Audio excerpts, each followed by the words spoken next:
প্রিয় দর্শক, আর যারা আমার সাথে ফেসবুকে আছেন বিগত বছরগুলিতে, ফেসবুক এবং অন্যান্য সোশ্যাল নেটওয়ার্কে ছিলেন, যারা আমার সাথে ছিলেন, তাদের সবাই আমার সালাম নেবেন। আসসালামু আলাইকুম।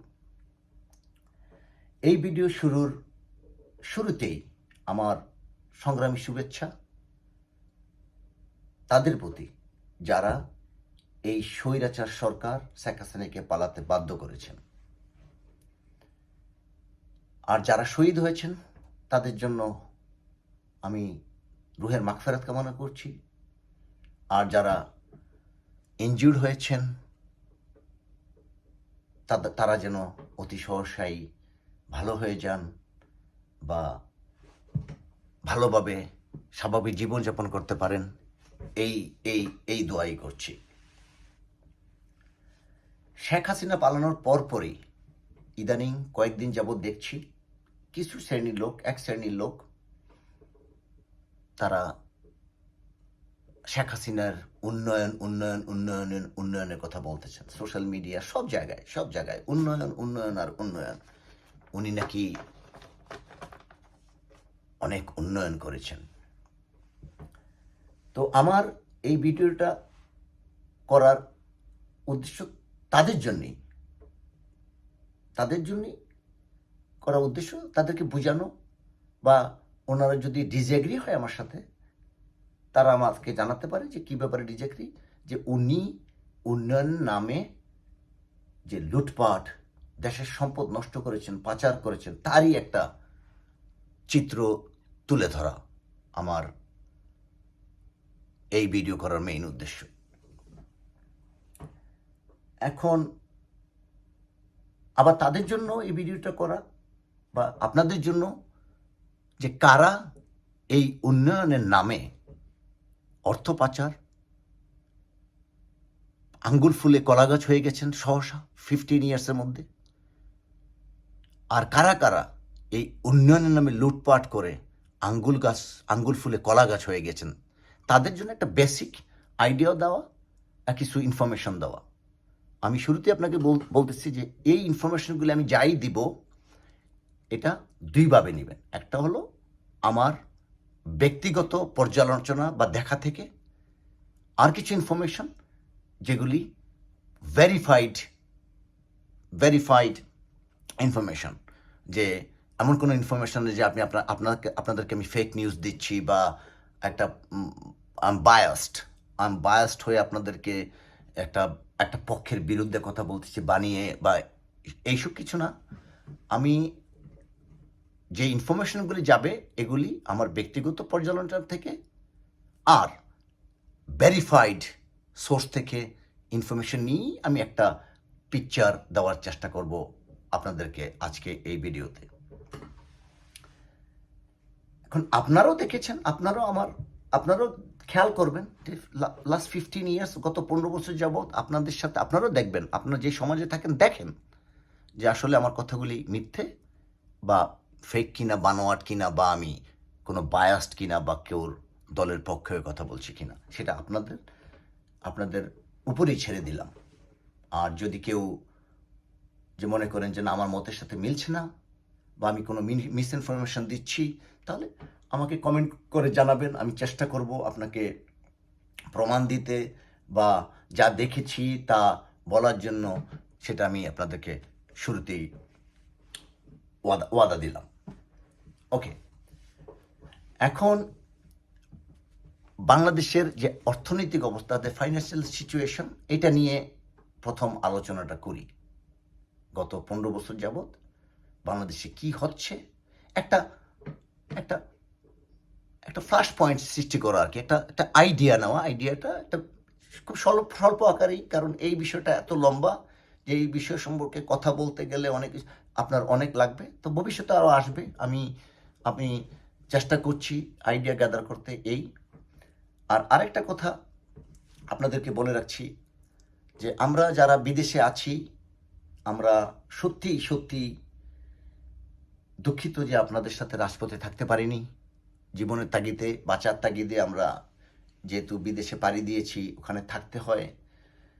কিন্তু আপনারা হয়তো ইতিমধ্যে জানেন, বা এটুকু আমরা বলতে পারি, আমরা যারা 1-1.5 কোটি বাঙালি বাইরে আছি, আমরাও আপনাদের সাথে ছিলাম। আমরা আপনাদের এই আন্দোলনটা থেকে শুরু থেকেই ফলো করছিলাম, ওয়াচ করছিলাম কি হচ্ছে না হচ্ছে। আমরাও আপনাদেরকে, সমমনা মানুষ অনেক আছে, অনেক, যে আমরা আপনাদেরকে রাজপথে থাকতে পারি নাই, কিন্তু সোশ্যাল নেটওয়ার্ক আমরা আপনাদেরকে সাহায্য করেছি, বা ইনফরমেশন বিভিন্ন জায়গায় দেওয়ার চেষ্টা করেছি, আপনাদের সাথে ছিলাম, আপনাদের পাশে ছিলাম। ওই সোশ্যাল নেটওয়ার্কের মাধ্যমে আমাদের সাধ্যমতো আমরা চেষ্টা করেছি অনেক অনেক। বাংলাদেশে যারা আনাচে কানাচে পৃথিবী সবাই আছে, সবাই দেখেছি কষ্ট পেয়েছে, দুঃখ পেয়েছে, সব কিছু আমরাও সাথে ছিলাম, যতটুকু পারি চেষ্টা করেছি। আর ব্যক্তিগতভাবে আমি যেহেতু রাজপথে থাকতে পারিনি, ব্যক্তিগতভাবে আমরা একটা ভূমিকা নিয়েছিলাম। আমরা যারা বিদেশে আছি, স্পেশালি আমি ইউকেতে, আমরা স্টপ দ্য রেমিটেন্সের একটা বিশাল আন্দোলনের একটা করতে পেরেছি। আমি ব্যক্তিগতভাবে আমার ইউকেতে আমার পরিচিত যারা মানি ট্রান্সফারের ব্যবসা করছেন, মানি এক্সচেঞ্জের ব্যবসা করছেন, তাদের সাথে ব্যক্তিগতভাবে যোগাযোগ করেছি, গিয়েছি স্টপ দ্য রেমিটেন্স সফল করার জন্য। এবং অনেক অনেক ভাইয়েরা আছেন, নাম বলে শেষ করা যাবে না। আমাদের বার্মিংহামে অনেক ভাই আছেন যারা, অনেক অনেক দোকান আছে আমাদের বাংলাদেশে যারা রেমিটেন্সের ব্যবসা করেন, মানি এক্সচেঞ্জের ব্যবসা করেন। আমরা কন্টিনিউয়াসলি সবার সাথে চেষ্টা করেছি, যোগাযোগ করেছি এবং স্টপও করেছি। হ্যাঁ, একদম বন্ধ করতে পারিনি, সেটা হয়তো পারা সম্ভব না, কিন্তু আমরা করেছি, এটা আপনারা দেখেছেন। আমি ব্যক্তিগতভাবে সৌদি আরব, মিডল ইস্টে অনেক কান্ট্রিতে যোগাযোগ করেছি, কথা বলেছি, জুম মিটিং করেছি, বলে আমরা চেষ্টা করেছি, এনকারেজ করেছি যে এই স্বৈরাচার পতনের জন্য আমরা বিদেশ থেকে একটাই করতে পারি, রেমিটেন্স বন্ধ করতে, ফান্ডিং বন্ধ করে দেওয়ার জন্য। যে ফান্ডিং দিয়ে যে পেটুয়া বাহিনী উনি গড়েছেন, সেগুলি বন্ধ করার জন্য। এই ফান্ডিংয়ের আমাদের রেমিটেন্সের মানি দিয়ে বুলেট বিদ্ধ হয়ে আমার ভাই বা মায়েরা মারা যাবে, বোনেরা মারা যাবে। কষ্ট পেয়েছি, ব্যথিত হয়েছি, চেষ্টা করেছি, সফলতা কিছুটা পেয়েছি।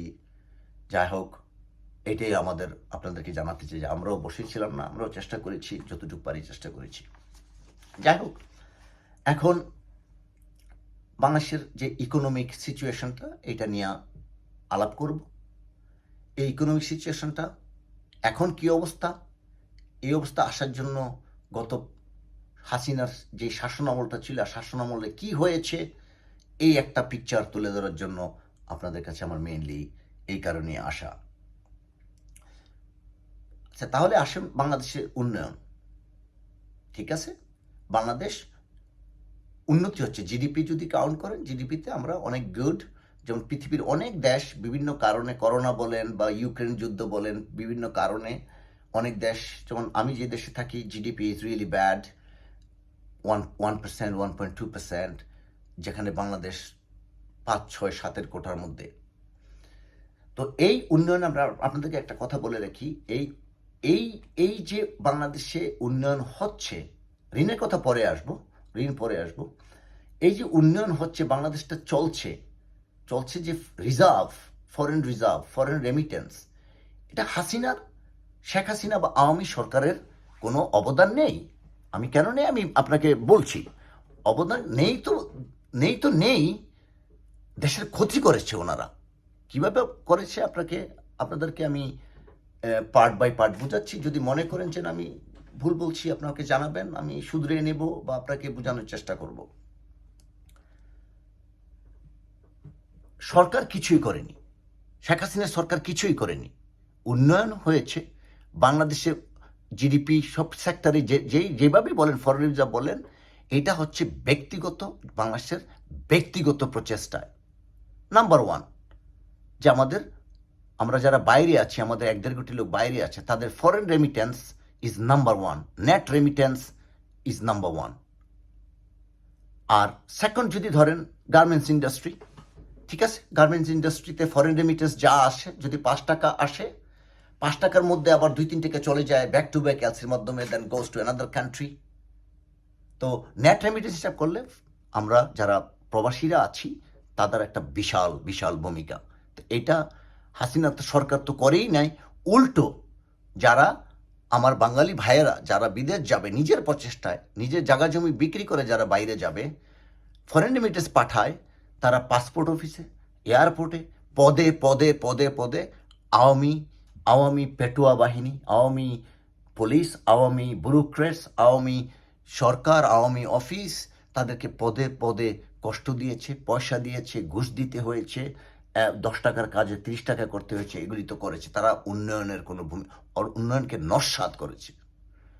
এই জন্য আমি অনেক অনেক ধন্যবাদ জানাই যারা এই প্রতিকূলের মধ্যেও উন্নয়নটা চালিয়ে রেখেছেন।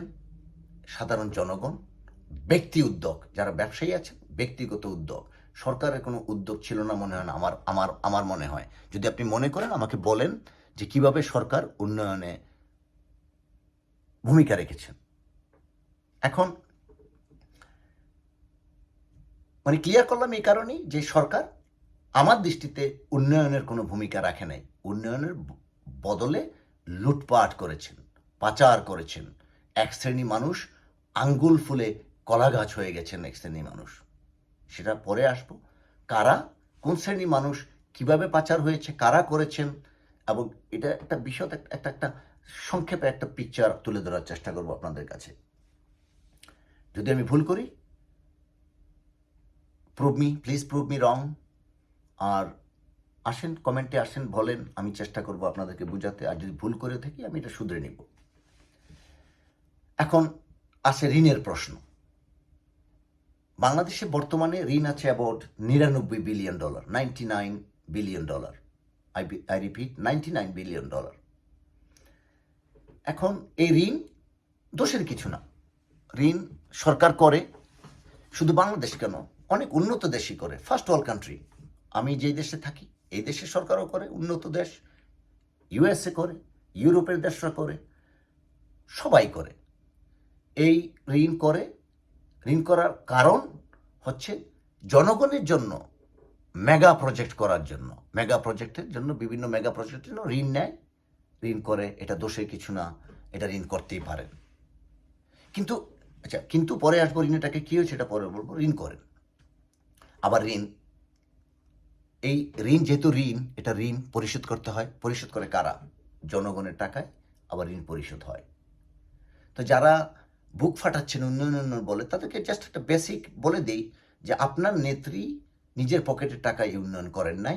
যদি উন্নয়ন করে থাকেন, আমি তো আই ডাউট ইট, উনি উন্নয়ন তো করেন না, দেশের ক্ষতি করে গেছেন। ধরেন উন্নয়ন করেছেন, পদ্মা সেতু করেছেন, এটা করেছেন, এটা করেছেন। এই উন্নয়ন জনগণের টাকা, ঋণের টাকা। কারণ এই ঋণ জনগণ কি দিতে হয়, সুদে আসলে দিতে হয়, জনগণকে দিতে হয়। শেখ হাসিনার পকেট থেকে যায় না, শেখ হাসিনার পরিবারের পকেট থেকে যায় না, আওয়ামী লীগের বড় বড় নেতাদের পকেট থেকে যায় না, আপনার আমার পকেট থেকে যায়। এই $99 বিলিয়ন উন্নয়ন যদি আপনি স্প্লিট করেন না, প্রতিটা মানুষের মাথায় 1 থেকে 1.5 লাখ টাকা ঋণ আমাদের এখন বর্তমানে আছে। এখন এই ঋণের টাকায় বা এই দেশের সম্পদ, এই দেশের টাকা ওনারা উন্নয়নের নামে কিভাবে লুটপাট করেছে তার একটা চিত্র আমি বলছি। এখন ধরেন পাচার হয়েছে দেশ থেকে এই শেখ হাসিনার শাসন আমলে $94 বিলিয়ন। I repeat, $94 billion. এই $94 বিলিয়ন বাংলাদেশ টাকায় প্রায় 11 ট্রিলিয়ন বাংলাদেশি টাকা, 11 ট্রিলিয়ন টাকা, অনেক টাকা। এই টাকা যদি আপনি একটার উপর আর একটা সাজান, ওই এটা হিসাবটা আমি ঠিক মতো করি না, অনেক একটা পাহাড় পর্বতের মতো হয়ে যাবে এই অবস্থা, যে বাংলাদেশে এক কোণার থেকে আরেক কোণা পর্যন্ত টাকা সাজালে টাকা শেষ হবে না। এত পরিমাণ টাকা পাচার হয়েছে, এত পরিমাণ টাকা মানুষের পকেটে গিয়েছে। কাদের পকেটে গিয়েছে, কাদের পকেটে মধুগুলি ঢুকেছে, কিভাবে ঢুকেছে, তারই একটা ফ্ল্যাশ পয়েন্ট, তারই একটা চিত্র আমি তুলে ধরার চেষ্টা করছি। এখন এই যে $94 বিলিয়ন বাংলাদেশ থেকে পাচার হলো বা ধ্বংস হলো বা কেউ পকেটে গেল, এইটা দিয়ে কিন্তু আপনার 600টার মতো মেট্রো রেল বানানো যেত। এখন আপনারা দেখেন বাংলাদেশে কয়টা মেট্রো রেল আছে, জাস্ট আপনারাই হিসাব করেন। এই যে টাকাগুলি পাচার হলে এই টাকা দিয়ে আপনি 300টার মতো স্যাটেলাইট বানানো যেত। আমাদের কিন্তু একটা স্যাটেলাইট আছে, আমি নাম বলবো না নাম, এটা আপনারাই জানেন, বানানো যেত। আর এই পাচারকৃত বা এই পকেটে ভরা টাকা দিয়ে অ্যাটলিস্ট 30টার মতো পদ্মা সেতু বানানো যেত। তাহলে আপনারা এখন বলেন যে উন্নয়ন, এটা কিসের উন্নয়ন? আপনি কিসের উন্নয়নের কথা বলছেন? উন্নয়ন তো যারা বলেন উন্নয়ন তো হচ্ছে আপনাদের, উন্নয়ন হয়েছে আপনাদের পকেটের, উন্নয়ন হয়েছে আপনাদের আর্থিক অবস্থার, উন্নয়ন হয়েছে আপনাদের। সো এই বলি ছড়াবেন না প্লিজ যে উন্নয়ন উন্নয়ন উন্নয়ন।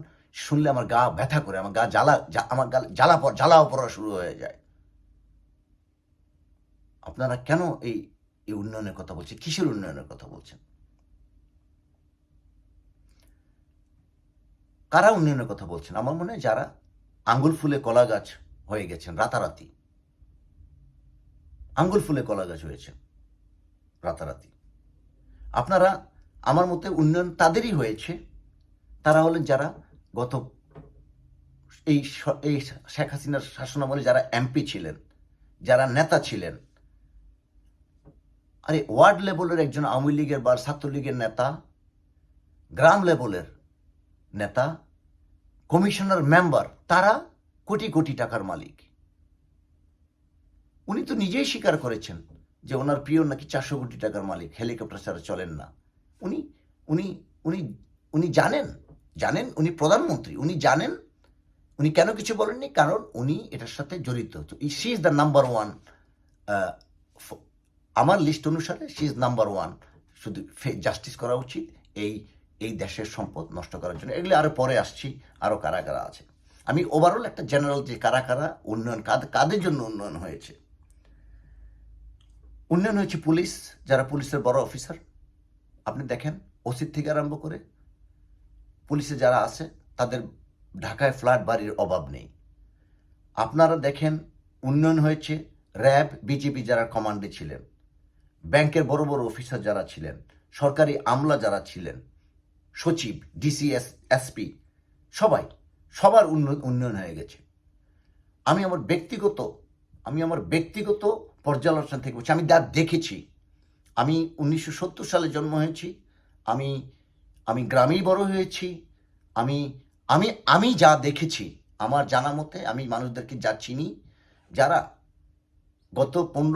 এই শাসনামলের আগে যাদের নুন আনতে পান্তা ফুরাতো, তারা এখন 4-5টা গাড়ি হাঁকায়।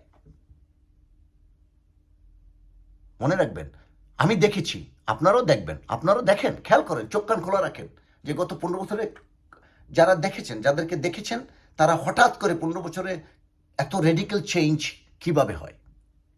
আরে ভাই, আমরা তো বিদেশে থাকি, পরিশ্রম করি, পয়সা কামাই, আল্লাহ যা কামাই, আমরাও তো এত পারি না।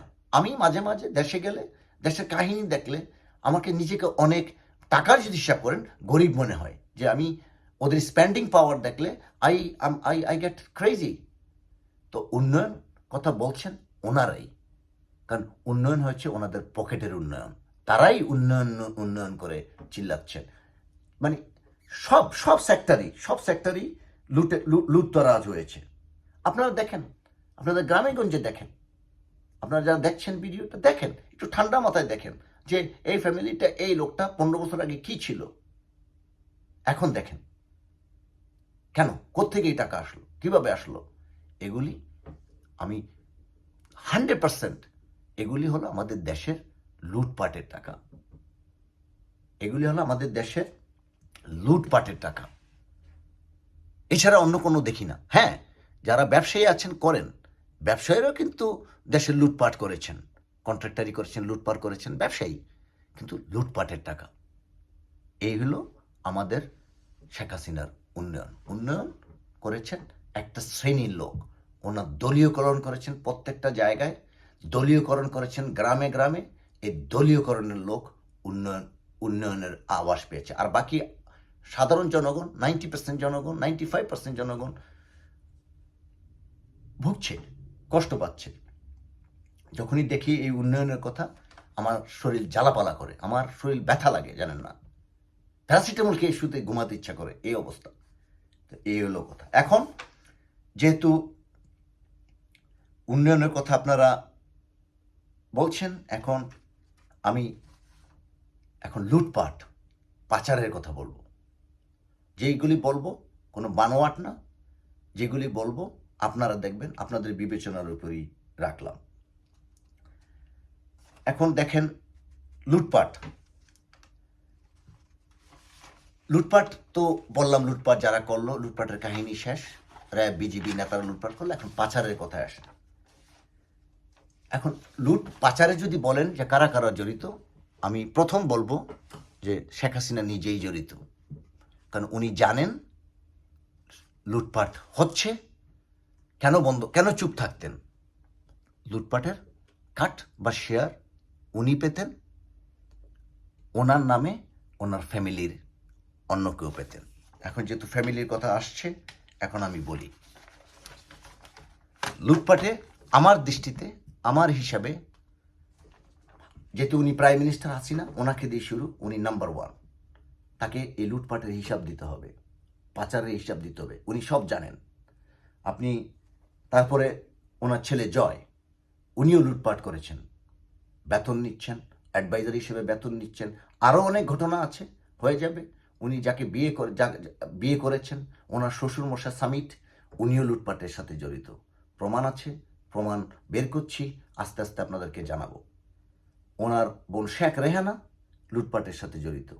শেখ রেহানার মেয়ে টিউলিপ সিদ্দিকী, আমাদের ইউকের এমপি, উনিও লুটপাটের সাথে জড়িত। আমি আমার মন বলছে, আমি ইন্ডিকেশন তাই দেখছি, প্রমাণও তাই দেখছি, একটু প্রমাণ আমি যা দেখছি তাই।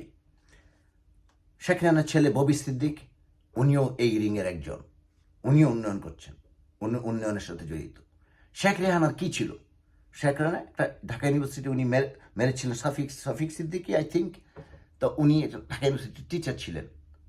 ওনার কি ইনকাম আছে? ওনাদের লাইফ স্টাইল যদি ইউকেতে দেখেন, you'll be surprised. They are having millionaire life style here.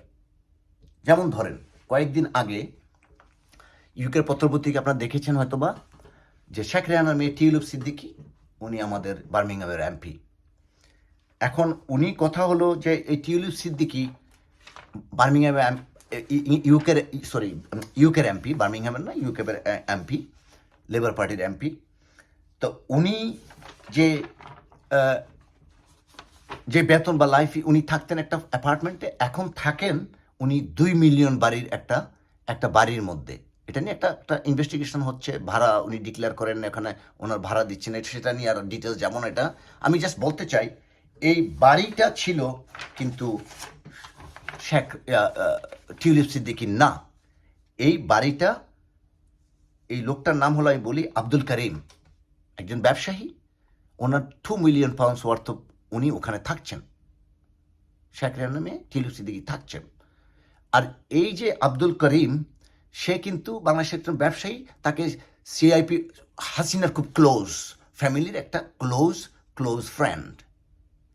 তো অবশ্যই আপনি পিকচার আপনি দেখতে পাচ্ছেন, আপনি বুঝতেছেন তো যে ওনাদের একটা নেটওয়ার্ক আছে, যে আব্দুল করিম উনি ওনার বাড়িতে, 2 মিলিয়নের বাড়িতে থাকছেন, উনি থাকছেন, ভাড়া থাকছেন, কিন্তু I believe they own it in a different names, অন্য নামে, অন্য কোম্পানি, অফশোর কোম্পানি, আরও অনেক কিছু আছে। এগুলি আপনাকে এখনই বলছি যে কী আরও ইনশাল্লাহ খবর আপনাদেরকে দিতে পারবো। আমরা এটা নিয়ে, আমরা সমমনা মানুষ যারা ইউকেতে আছি, ওনাদের এই ব্যাপারটা নিয়ে আমরা খুব অ্যাক্টিভভাবে ইনভেস্টিগেশন করতেছি।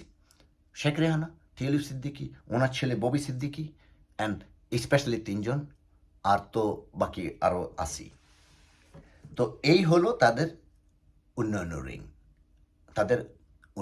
রিং, যে উন্নয়নের যে আপনাদের কি বলে, যে ওনাদের যে একটা সার্কল, পাচার, উন্নয়ন, আত্মসাৎ। শেখ সেলিম কিন্তু একবার বলেছিলেন, একটা ভিডিও ফাঁস হয়েছে, দেখবেন শেখ সেলিমের নিজের ভিডিও, যদি চান আমি আপনাদেরকে আপলোড করতে পারবো। উনি স্বীকার করেছেন যে যত ধরনের ব্রাইব, যত ধরনের টাকা উনি কালেকশন করেন, এটার কাট শেখ রেহানা আর শেখ হাসিনা নিজে পান। শেখ সেলিম এটা একটা এভিডেন্স, ইস এভিডেন্স। তারপর আরেকটা কথা বলি, যেমন ধরেন একটা ইনভেস্টিগেটিভ একটা পেপার আছে, যে পানামা পেপার, নাম শুনছেন আপনারা? পানামাতে আমাদের 43 জনের বাংলাদেশের নাম আসছে। আরেকটা আছে প্যারাডাইস পেপার, যে ফরেন মানি পাচার করে বিভিন্ন কোম্পানিতে, অফশোর কোম্পানির মাধ্যমে বিভিন্ন, ধরেন আপনি ওই যে ভার্জিন আইল্যান্ড, কিছু কিছু ইউকেতে বা ইউরোপে অনেক দেশে আছে ছোটো ছোটো আইল্যান্ড, যেগুলি ট্যাক্স হেভেন বলে আর কি, চোরাই মানি নিয়ে ওখানে বিভিন্ন অফশোর কোম্পানির মাধ্যমে নিয়ে বিভিন্ন দেশে টাকা পাচার হয়। এটা একটা পাচারের মেলা আর কি, এই একটা সিস্টেম আছে। ওই পেপারেও, প্যারাডাইস পেপারেও 26 জনের নাম এসেছে। এখন 26 জনের মধ্যে আমি একজনের নাম বলি, যেমন বাংলাদেশ ব্যাংকের ডেপুটি গভর্নর ছিলেন, ওনার নাম হলো শীতাংশু কুমার চৌধুরী। ওনার ওয়াইফ আছে সুপর্ণা চৌধুরী, ওনার মেয়েও আছে। তো ওনারও প্রচুর টাকা পাচার করেছেন। এখন উনি রিটায়ার্ড। ইন্ডিয়া কানেকশন আছে ওখানে, ইন্ডিয়া কানেকশন আছে, পাচার হয়েছে ইন্ডিয়াতে, অন্য দেশে ইন্ডিয়া কানেকশন, হাসিনা জড়িত। কারণ এই যে হাসিনা পকেটের লোক, উনি জানতেন কিছু বলেননি এই কারণে, কারণ ওনার তো নর্মাল, আপনারা তো বুঝবেনই যে একটা প্রধানমন্ত্রী জানে কিন্তু কোনো পদক্ষেপ নেয় না, that means she is getting percentage of it, আমার দৃষ্টিতে আমি বলি। আর এই যে পানামা পেপারগুলি বলছি, আমি যে বলছি মিথ্যে বলছি না, আপনারা যান অনলাইনে করেন, লেখেন পানামা পেপার, প্যারাডাইস পেপার, আপনারা দেখবেন, একটু রিসার্চ করেন, দেখবেন অনেকের 43 জন একটাতে, 26 জন একটাতে নাম আছে, এবং সবগুলি যোগসূত্র দেখছি আমি শেখ পরিবারের সাথে, সবগুলো। যেমন ধরেন আরেকজন অ্যাসালম গ্রুপের, যে ওনার নামও আছে সাইফুল আলম, 1 বিলিয়নের টাকা পাচারের, $1 বিলিয়ন টাকা পাচারেরও প্রমাণ আছে ওখানে, সেই ওই পেপারের মাধ্যমেই। সালমান এফ রহমান তো শেয়ার বাজার তো কী করলো তো জানিনি আপনারা, এটা তো বাংলাদেশে জানিনি। সালমান এফ রহমানের সাথে আবার শেখ পরিবারের এই ইউকেতেও কানেকশন আছে, তাদের প্রপার্টি। সো ওনারা প্রফেশনাল, ওনারা অফশোর বিভিন্ন কোম্পানির মাধ্যমে করেছেন, কিন্তু শেখ পরিবার লুটপাট করেছেন। অল্প টাকা করেনি, একটা পিয়ন 400 কোটি টাকা, আল্লাহ চিন্তা করেন আপনারা কী পরিমাণ করেছেন। ওনারা লুটপাট করেছেন, দেশটা লুটপাট করেছেন। কেন পালালেন? আপনার কমন সেন্স ইউজ করেন, কেন পালালেন দেশ? আবার উনি নাকি দেশে আসবেন, আসেন, কিসের ভয়? ভয় হলো লুটপাটের ভয়, হত্যাযোগ্য, মার্ডার, গুম। এটা আরেকটা এপিসোড। আমি শুধু ফাইন্যান্সিয়াল ক্রাইমের কথা বলছি, ফাইন্যান্সিয়াল ক্রাইম নিয়ে আলাপ করতেছি। কারা কারা ওনার শাসনামলে এগুলি করেছেন? আর যারা আজকে এই আন্দোলনের সফল, যারা আজকে ক্ষমতায় এসেছেন, তাদের কাছে আমার বিনীত অনুরোধ যে আপনারা এগুলির বিচার করবেন, ইনভেস্টিগেশন করবেন। আমি দেখেছি যে ওনারা একটা, আমি আপনাদেরকে লিঙ্কটা দিয়ে দিব, একটা, আপনারা যদি আপনার গ্রামে মহল্লায় আপনি দেখবেন, চোখ খোলেন, আপনি অ্যানোনিমাসলি, আপনি নাম দিতে হবে না, আমি লিঙ্কটা দিয়ে দিব ভিডিওর পরেই। ওখানে আপনি নাম, তার ঠিকানা, অ্যান্ড তার কি রেডিক্যাল চেঞ্জ, যে 15 বছরে হঠাৎ করে বড় লোক হলে, ইনফরমেশনই, দ্য রেস্ট ইনশাল্লাহ একদিন সৎ আছে, বাংলাদেশ দেশপ্রেমিক মানুষ আছে, ওরা ইনভেস্টিগেশন করবে, বাইর করবে, চেষ্টা করবে, বিচার করার চেষ্টা করবে, টাকা ফেরত আনার, আপনাদের টাকা ফেরত আনার চেষ্টা করবে। আপনারা চোখ খাল খোলা রাখবেন, উন্নয়ন বুলি দিয়ে আমাদেরকে আর ওই উন্নয়নের মিথ্যায় আর পা দিবেন না। আর যারা এখনও ওনাকে ভালোবাসেন, শ্রদ্ধা করেন, ওনার পার্টিকে, আপনাদেরকে অনুরোধ করলাম যে দেখেন, বুঝেন দেশের কি ক্ষতি হয়েছে। যারা সবাই কিন্তু পকেটে পয়সা পড়ে নাই, পড়েছেন, আপনারা ছিটাফুটা কিছু পেয়েছেন, কিন্তু লাইফ চেঞ্জ হয় নাই। আজকে দেখেন ওনারা পালিয়ে যাচ্ছে আপনাদেরকে রেখে। উন্নয়নের বুলি মেরে লাভ নেই, উন্নয়ন আপনারা করেননি, দেশে ধ্বংস করেছেন আপনারা। এদের বিচার হওয়া উচিত, বিচার করা উচিত, যাতে ভবিষ্যৎ বংশধর, ভবিষ্যৎ রাজনীতিকরা, ভবিষ্যৎ যারা পুলিশরা, যারাই দেশটা লুটপাট করেছেন, তাদের শিক্ষা হওয়া উচিত ভবিষ্যৎ প্রজন্মের জন্য, যে আর এগুলি যাতে না হয়। যাই হোক, এটা আপনাকে দিলাম। আর আমি আপনাদেরকে এখন থেকে শেখ পরিবারেরই আমরা চেষ্টা করতেছি যত ইনফরমেশন কালেক্ট করার, ভ্যালিড, ভায়াবল অ্যান্ড ভেরিফাইড চেষ্টা করবো আপনাদের সামনে তুলে ধরতে। শুরু হোক টপ থেকে, শুরু হোক শেখ পরিবার থেকেই শুরু হোক। আমরা চেষ্টা করতেছি, আপনারাও যদি কিছু জানেন, ভায়াবল, ফেক নিউজ না, আমাদেরকে জানাবেন। জানলে খুশি হব, ভালো লাগবে জানতে। আর আমরাও যা পাই, আমরা যা কোনো ইনফরমেশন পাই, আমরা আপনাদেরকে জানাবো। আর ভালো থাকবেন, যে যে দলই করেন তাতে কোনো সমস্যা নেই। দেশ আমার, আপনার, সবার। এই 15 বছরে স্বৈরাচার এই সরকার যা করেছে আপনারা দেখেছেন, আমার বলা লাগবে না। আপনারা একটু সুস্থ মাথায় চিন্তা করে দেখেন কি হয়েছে, কি করেছে। It's sad. আমি স্যাড, যেহেতু আমি ওই দেশে থাকি না, আমারই খারাপ লাগে, আপনাদের জন্য খারাপ লাগে যে আপনারা এটি হতে দিবেন না। দলমত নির্বিশেষে আজকে আরেক আরেক আরেক আরেক লোক ক্ষমতায় আসবে, তারপরে আরেকজন আসবে। সূক্ষ্মভাবে বিবেচনা করবেন, বিচার করবেন, চোখ কান খোলা রাখবেন, দেখলে প্রতিবাদ করবেন, প্রতিরোধ করবেন। এই আশা রেখে আপনারা ভালো থাকবেন, দেশের ভবিষ্যৎ সুন্দর হোক, ভালো হোক, এই কামনা রেখে আপনাদের কাছ থেকে এখনকার মতো বিদায় নিলাম। আর আপনারা যারা আছেন, আমার কথায় আপনারা অনেকে রাজি নাও হতে পারেন, আসেন। এটা আমার দলাদলি বা হানাহানির কিচ্ছু নয়। বলেন যে আমি কোথায় রং হই, কোনো কোথায় ভুল হচ্ছে কিনা আমার জানাবেন, আর নিজেকে শুধরে নেব। আর মানুষকে জানাবেন, মানুষকে বোঝার চেষ্টা করবেন, মানুষ শেয়ার করবেন, মানুষকে বলবেন, তাতেই আমরা খুশি। প্রবাস থেকে আপনাদের জন্য অনেক অনেক দোয়া রইল। আল্লাহ হাফেজ।